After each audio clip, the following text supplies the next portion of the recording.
Good morning and happy Holi. চলো দেখতে থাকো দিনটা কিভাবে কাটাই। টেনশন নিস না, এটা ভালো ভালো কে যাবে। দাদাকে একটু দিদি না দিলে হয় নাকি?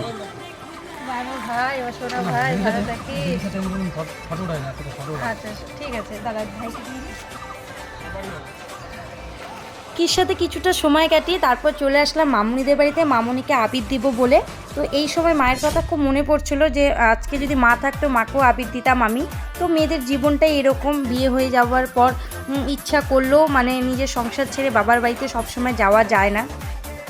তো ইচ্ছা আছে যে কোনো এক সময় কোনো এক আবিরে মায়ের সাথে সময়টা কাটাবো। তারপর অভি হলো মামুনিকে আবির দিয়ে দিল।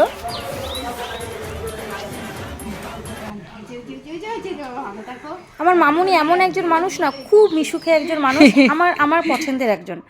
তারপর চলে আসলাম বসন্ত উৎসব। এটা আমাদের পাড়ার বসন্ত উৎসব, সূর্য সেন ক্লাব। এখানে এসেছিলাম মামুনির বড় মেয়ের সাথে দেখা করতে, মানে মান্টির সঙ্গে দেখা করতে। তো যাই হোক ওকে অনেকক্ষণ থেকে খোঁজার পরও খুঁজে পাচ্ছিলাম না, তারপর ফোন করার পর বেরিয়ে আসলো। তো বেরিয়ে আসার পর ওর সাথে কিছুটা সময় কাটালাম। তো যেতে যেতে ওর আবার মনে পড়লো জিজু যখন এসছে আমি জিজুকেও রং লাগাবো, মানে আবির লাগাবো। তো ওরা দুজনকে আবির লাগালো। দিনটা এইভাবে শুরু করেছিলাম, খুবই দারুণ কেটেছিল দিনটা। অল্পের মধ্যে খুব দারুণ কেটেছিল, মানে পুরো দিনটা আমি এরকমভাবে ছিলাম না, কিছুটা সময় ছিলাম। তো যেতে যেতে আবার মানে হনুমানের সাথে দেখা হয়ে গেলো। সরি তোমরা কিছু মনে করো না, এটা আমার একটা ভাই হবে। তো ওর নাম শুভজিৎ। তো ওকে আমি দেখে আমার হনুমানের কথা মনে পড়ে গেল বলে আমি ওকে হনুমান সাজিয়ে দিলাম।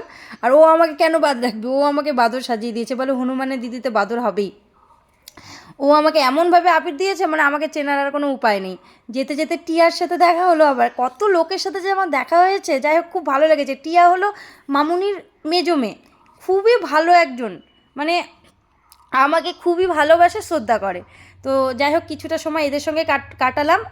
ওরও আবার মনে পড়েছে আমি তো জিজুকে আবির দিইনি, ও আবার জিজুকে আবির দিতে আসলো। আবির ঠাবির দিয়ে এখান থেকে চলে গিয়েছিলাম মামুনিদের বাড়িতে।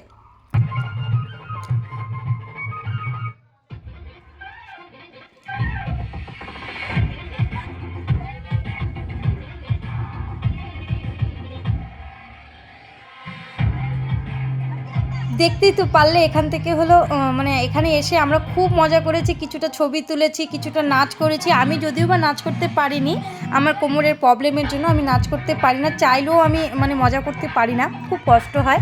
তো কিছুটা সময় এদের সঙ্গে কাটালাম, নাচ করলাম, ছবি তুললাম। আমার ব্লগটা আমি এইভাবে শেষ করছি।